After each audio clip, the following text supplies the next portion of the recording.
भारताच्या इतिहासामध्ये अनेक घटना आपण अशा बघितल्या आहेत की जिथे दलित समुदायांवरती, विशेषतः दलित महिलांवरती होणारे अत्याचार आणि त्याची जी एक बर्बरता आहे, त्याची जी तीव्रता आहे ती काय विचित्र पद्धतीची आहे। आज आपण जर बघितलं तर प्रत्येक दिवसाला 10 दलित महिलांवरती अत्याचार होत आहेत, रेप होत आहेत, असा एनसीआरबीचा डेटा आहे। मागच्या 15 ते 20 या कालावधीमध्ये 45% हा जो प्रमाण आहे दलित महिलांवरती होणारे अत्याचार, ह्याचे प्रमाण 45% वाढलेलं आहे। आपण नेमकं कुठल्या दिशेने जात आहोत?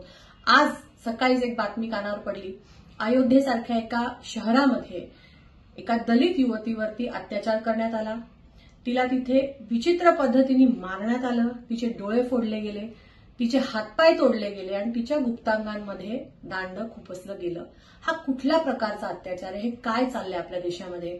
आपण कुठल्या जनावरांना अशी वागणूक देत नाही, अशी वागणूक आपण आपल्या महिलांना देत आहोत, विशेषतः दलित समूहातील महिलांना देत आहोत।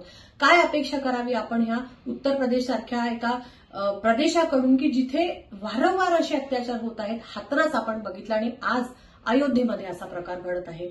या प्रशासनाने 3 दिवस झाले ती मुलगी तिथे बेपत्ता होती, तिचे नातेवाईक वारंवार प्रशासनाला सांगत होते, पण पोलिसांनी कुठलीही ऍक्शन घेतली नाही आणि 3 दिवसानंतर तिचा मृतदेह तिथे त्या गटारीमध्ये सापडलाय। अशा प्रकारची परिस्थिती आज आपल्या देशात आहे। कुठल्या दिशेने आपण पुढे जात आहोत आणि ह्या अशा प्रकारच्या सरकारांकडून नक्की काय अपेक्षा आपण केली पाहिजे?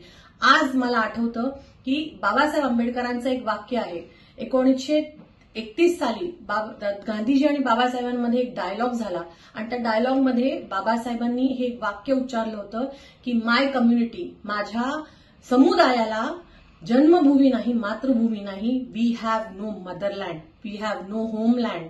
हे वाक्य आजही तंतोतंत तसंच मला वाटतं की आपल्यासाठी लागू होतं की जिथे आजही देशामध्ये महिलांवरती, विशेषतः दलित महिलांवरती जे विचित्र प्रकारचे अत्याचार सुरू आहेत त्याच्याबद्दल कोणीही काही बोलायला तयार नाही, कोणी ऍक्शन घ्यायला तयार नाही। हे सगळं थांबलं पाहिजे आणि यासाठी पुढचा जो काही आपल्याला लढा द्यावा लागणार आहे, उत्तर प्रदेशचं जे सरकार आहे, जी त्यांची नाकामियत आहे ही याच्यातून साफ दिसते। योगी आदित्यनाथ आता तरी राजीनामा देतील का?